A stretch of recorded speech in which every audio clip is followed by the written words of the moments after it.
Go. Okay, this is Andrew Wissick here. This is on Wednesday here. I'm doing a little talk about racism, talking about different things like that. I wanted to further go into a video in response to what John Strickland, my friend on Facebook, said when he was talking about racism. If you hear the growling in the back, that's my dogs. They're playing around. So what we have here in America right now, we got a lot of issues with racism going on here in America.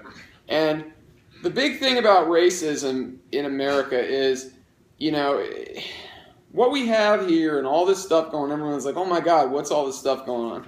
Well, what it is we have this nasty infection that's been building up, racism, where we haven't talked about it, we haven't acknowledged it, different things haven't occurred. You know, we've ignored it. We've ignored talking about different things and progressing. You know, I think a lot of people kind of have this romanticized notion of, like, you know, Martin Luther King came in and, you know, got shot and we all thought it was tragic and, you know, we moved on and we're not racists anymore. But, you know, the fact of the matter is that, you know, that's very fresh on a lot of people's minds, and there's a lot of stuff going on with that. But I think the most important thing to address here is that we have a lot of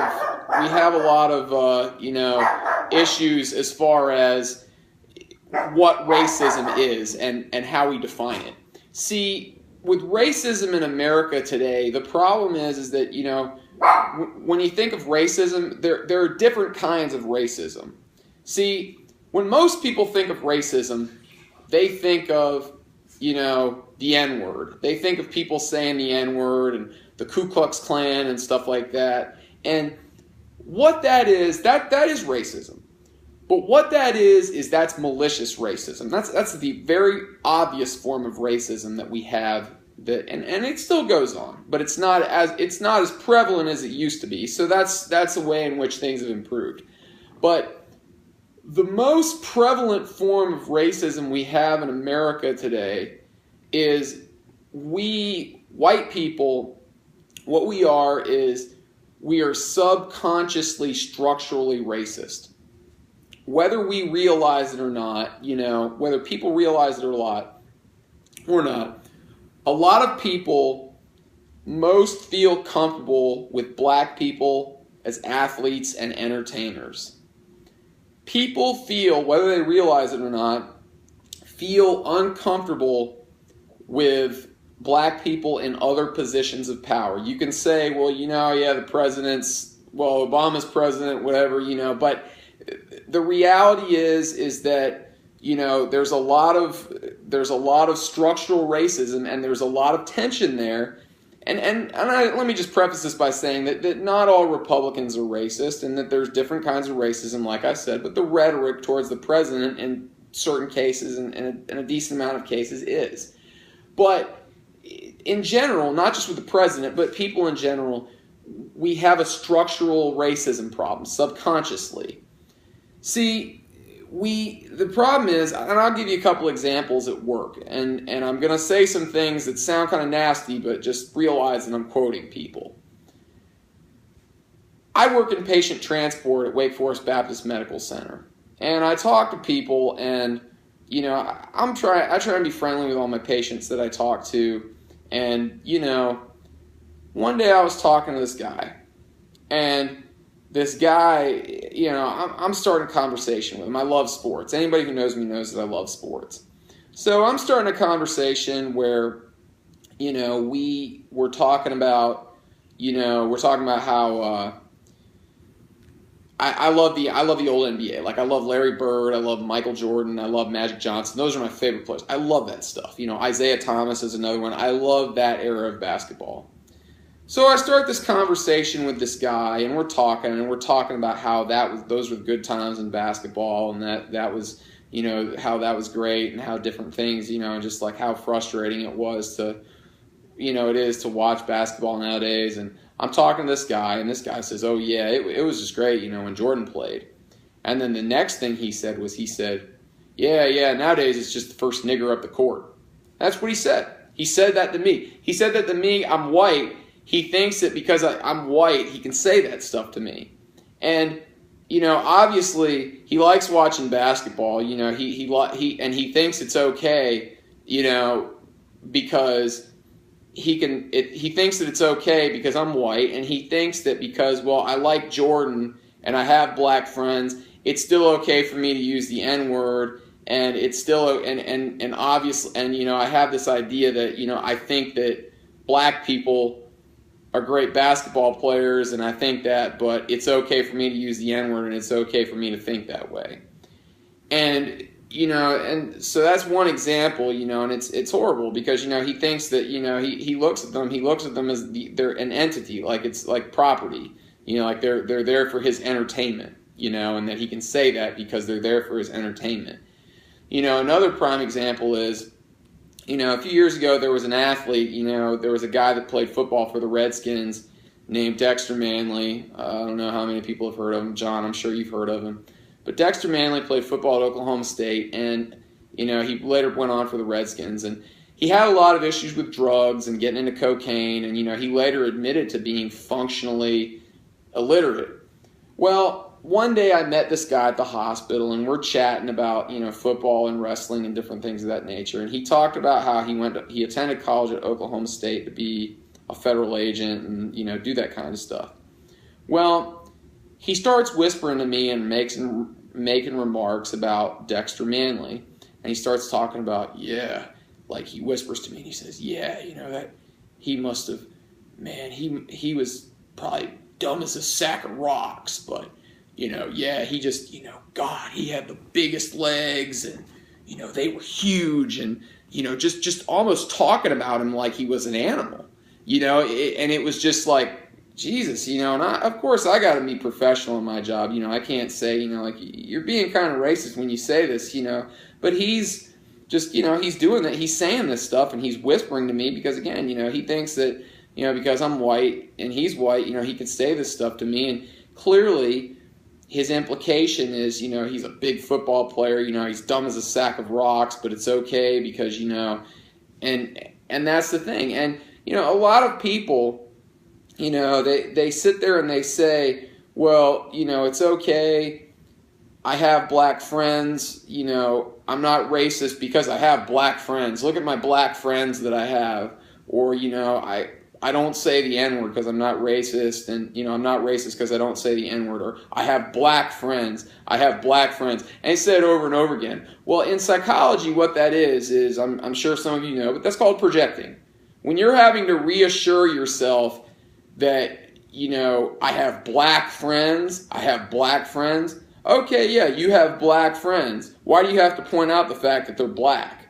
Why do you have to do that? Why do you have to, what that's telling me is you're having to reassure yourself that you're not racist because you're pointing out, I have black friends, and that's the thing about it. And, a prime example, you look at sports, for years, and here's the thing about it, and you think that, racism is far removed, for years in the sport of football,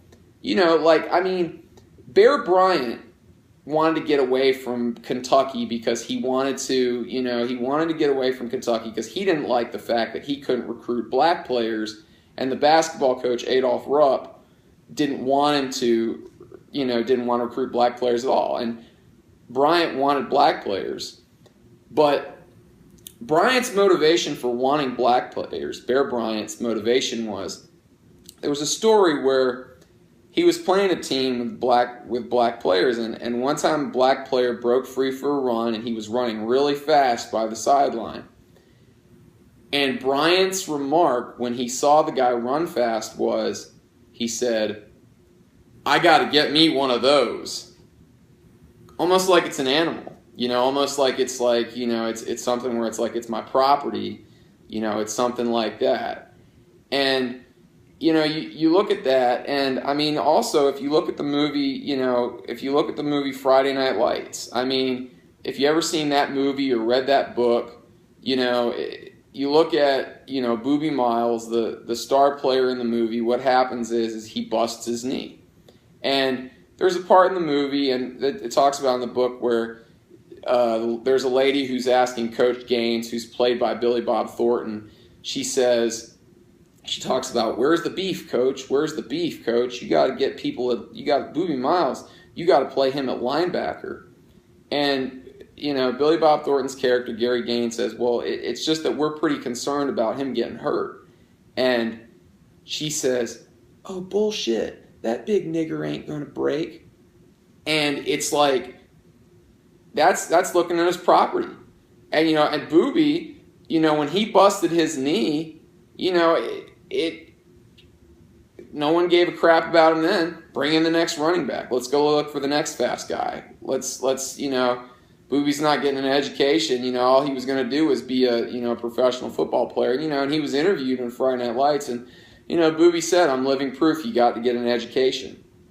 And you look at more recent examples. In the 1980s, it's thought for years that black people in the sport of football, that black players only made great receivers and great running backs, or they only did well on defense if you told them to tackle because they were fast, but they couldn't think under pressure. And it wasn't until 1988 that Doug Williams, the first black quarterback in 1988 that won a Super Bowl. You got to think that's only I'm 32 years old. That was 28 years ago. It was just a little over 28 years ago that happened, where Doug Williams said, where he went out there and showed everyone on national TV in a Super Bowl that black people were very capable of playing quarterback and very capable of thinking, and that all they needed was an opportunity.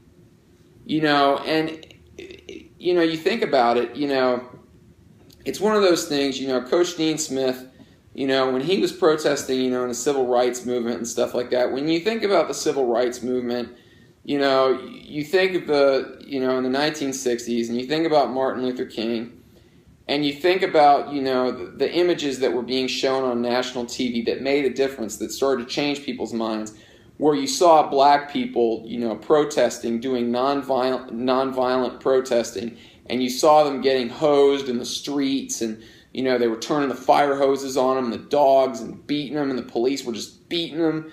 It's one of those things where, that's what started to change a lot of people's mind when they saw that stuff on national TV and said, these people are getting the crap beat out of them just because of the color of their skin. Well, they did that stuff, and, that being said, though, with Dean Smith, he was the famous basketball coach at Carolina who was a big advocate for civil rights as well. Had the first black player, Charlie Scott, to play, black athlete, black scholarship athlete to play in the ACC and below the Mason-Dixon line. And what Charlie Scott, before that, Dean Smith used to have debates with people, where people used to say, well, we treat our black maids like they were members of our family. These were other staff members at the University of North Carolina that he used to debate with. And people would say, well, and he would say, well, yeah, but the thing about it is that you're not looking at them as equals. The fact is that you think they should be subservient to you. And, the biggest thing is, there's just, when it all comes down to is it's a lot of ignorance. There's a lot of ignorant statements in all of this. And, a prime example of this is back in 1987, it was the 40th anniversary of Jackie Robinson breaking the color barrier, in the major leagues, first black baseball player in the major leagues. And what happens is that, Ted Koppel wants to do this interview with Jackie's roommate, and who's the general manager of the Dodgers, Al Campanis. Well,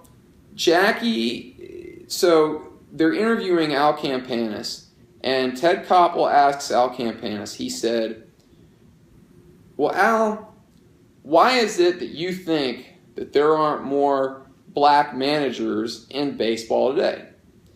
Campanis looks at the camera, perfectly straight face, and says, well, I just don't think that they have some of the necessities that it takes to run a ball club. Koppel gives him a look and says, well, Al, isn't that the same kind of garbage we were hearing 40 years ago? And Campanis, perfectly straight-faced, looks at him again and